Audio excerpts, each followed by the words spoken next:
It is so good to be back with you all. And something that we're trying out is printing the lessons. Because I often ask you guys questions, and I realize that we don't all have the lessons in front of us, and maybe this will make it a little bit easier.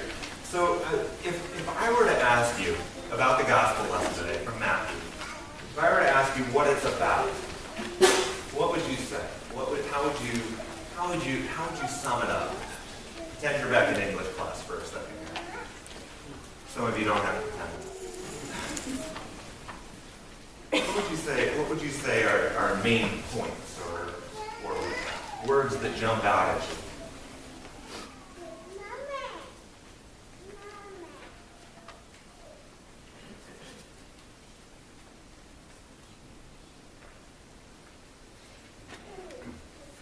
As an aspect of reconciliation. Reconciliation, kind of getting people back together again. What else? Anything else that you notice about it?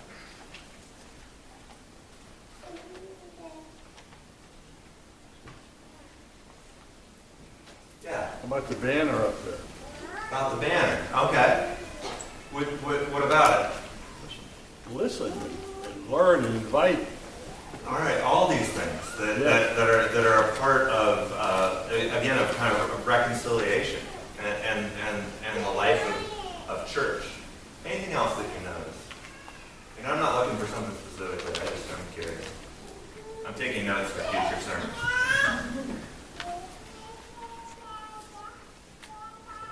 They have a poor attitude on Gentiles and tax collectors. Kind of a bad attitude about Gentiles and tax collectors. Yeah, and we're going to get to that. All right, good point. So yeah, I mean, there's kind of, if they don't do this, treat them like this. So, as I was going over this, one of the things that kept jumping out at me is sort of this idea of reconciliation, of forgiveness.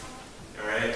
And forgiveness and getting people reunited and back together and all of that is kind of at the core of our next couple weeks of Sundays. All right, we're going to be looking at forgiveness for about 3 or 4 weeks in our stories from Matthew. And so, for me, forgiveness is often a kind of a contentious issue, honestly. And sometimes it's a difficult issue because I don't know if anybody else has heard this, but I've seen forgiveness kind of used as a weapon in some ways. I've heard people try and scare people into forgiving. Like they'll say, if you don't forgive so-and-so, God won't forgive you. I've also heard people use guilt to get somebody to forgive. Oh, you're a Christian, you're supposed to forgive. I've heard that one. And then I've also heard people try and make forgiveness conditional. Where if you want to be forgiven, you have to do this, and then this, and then this.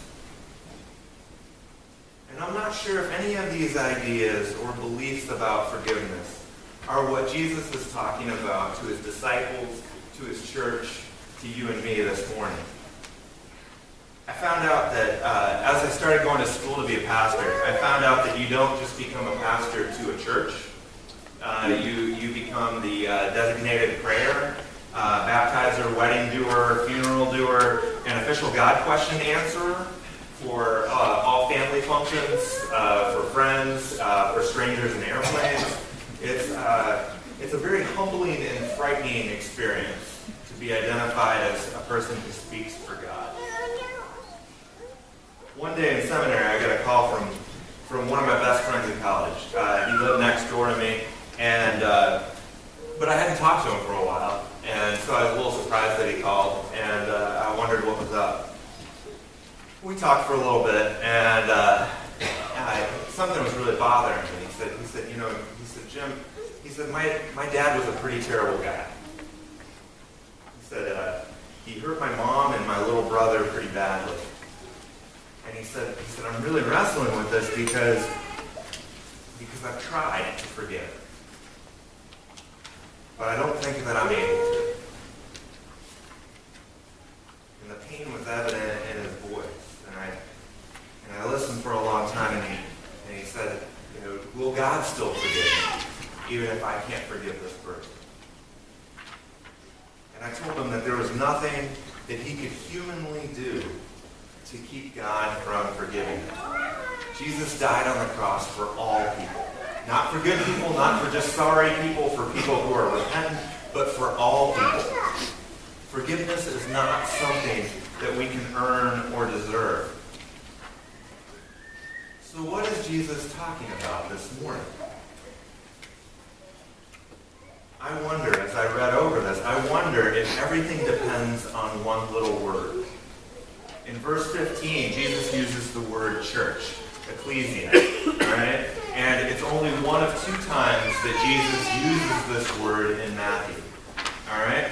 So maybe we should pay close attention to what he's talking about when he says church.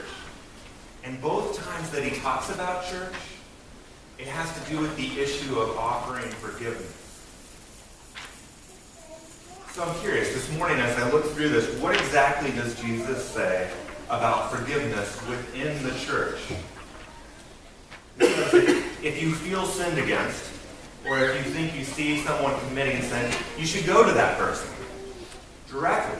Well, and that seems like a good first step to me. I mean, how often my first instinct when I feel wronged is to tell somebody else, rally up support kind of for me, and so they said go to them directly. If that fails, you're supposed to take, another person or two with you to find out if maybe you could be in the wrong too. Maybe nothing bad actually happened, as somebody to kind of confirm what's going on. But if that fails, we're supposed to take the whole church. So all of you, if I'm still having a problem with somebody, I'm like, all right, guys, after church, we're going to head over to Bob's house. All right? and then we sit down and we talk about that broken relationship or perceived offense. And then, after all that work, after all those steps, we are to treat them like a Gentile or a tax collector. And some people have understood, as this goes on, they've understood this final step of this whole process as permission to toss somebody out of church. All right, that's sort of how this has been used throughout the years. To cut them off from the body of Christ, even to deny people Holy Communion. I'm not so sure that's what Jesus is talking about. Treat them as a Gentile or a tax collector. The question is how does Jesus treat Gentiles and tax collectors? I don't know. Jesus seemed to heal them and forgive them and reach out to them over and over and over again. He goes to a Roman who's a Gentile and he heals a member of his family. And then there's this Canaanite woman and Jesus heals heals her daughter. And Jesus eats with tax collectors. And then he even calls one of the tax collectors to be his disciple. He calls one of those tax collectors to even write a gospel account of his ministry. Gentiles and tax collectors seem to be specific targets of Jesus' unrelenting grace. And I wonder if that might be Jesus' message to all of us this morning. What if God is calling the church to be a radical place, a different kind of place, a place that's built on forgiveness and welcoming of all people? And this is a powerful and difficult task. I mean, overall, if you think about it, this is not the way the world works. All right? When somebody, I have a lot of friends from college that I still hang out with. And when one of them, we joke around with each other and we make fun of each other. And if somebody makes fun of me, I want to one up them. I want to do one better. I want to get back at them. And when somebody hurts us with words or actions, often our first instinct is to get revenge, to get even. Retaliation and revenge have been the way of the world for centuries upon centuries upon centuries. It's been the way of governments. It's been the way on sports fields. It's been on the way of playgrounds. How many people have ever heard the, don't ever hit anybody first, but make sure you hit them last. Maybe it's time to try something different. Is this what Jesus is calling the church to do? I think that it's important that Jesus is calling the church to this task of radical and unlimited forgiveness. All right? Because I think that Jesus realizes that unlimited forgiveness may not be healthy, it may not be safe, it may not be possible for individuals. The pain might be too raw. The anger might be too true. The hurt might be too personal. And yet, I wonder if Jesus calls his church, this strange and different community, to fulfill the call to forgive, and to forgive again. Because don't get me wrong, Jesus calls his church to forgive sin.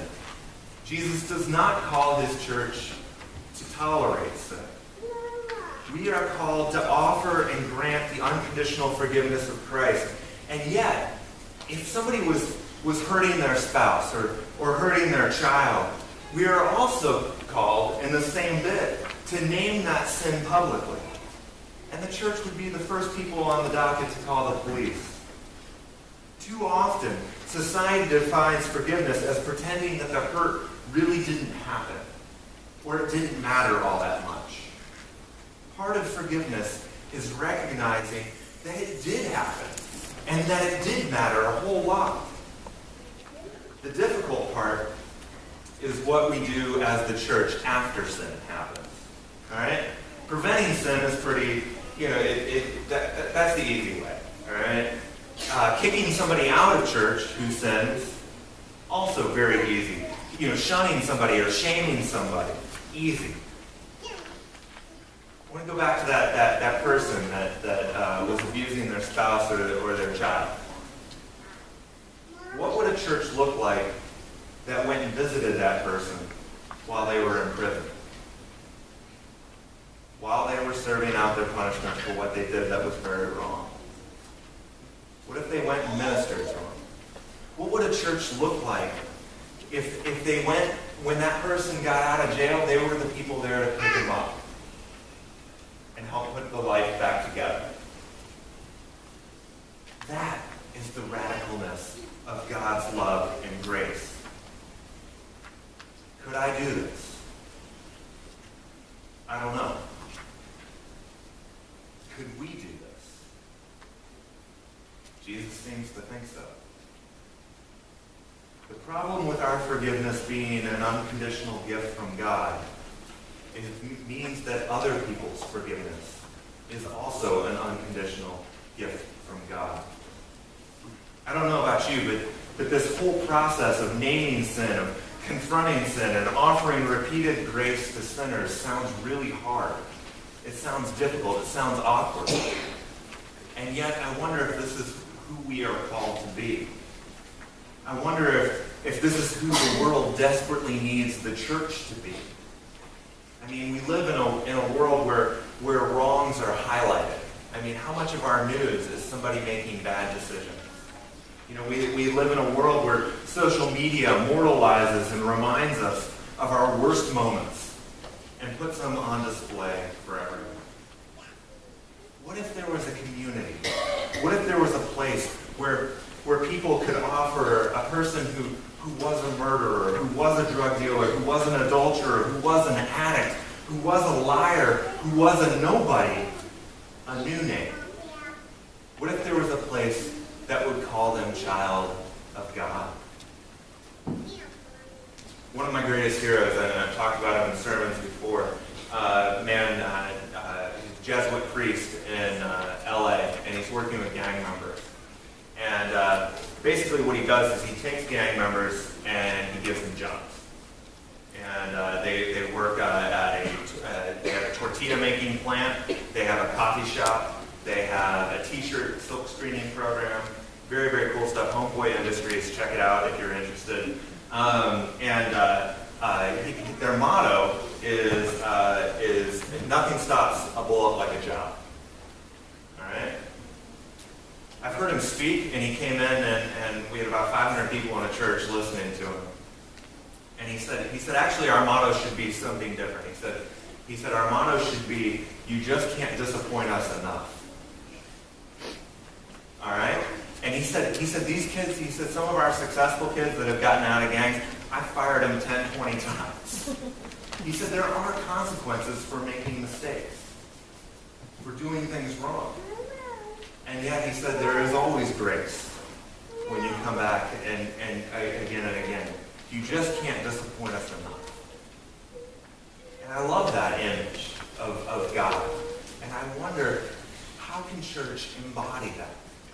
How can we live that out here in Uniontown, in Fayette County, in our towns and in our lives? God tells us, my ways are not your ways. But God also says what they could be. Go in peace and serve the Lord.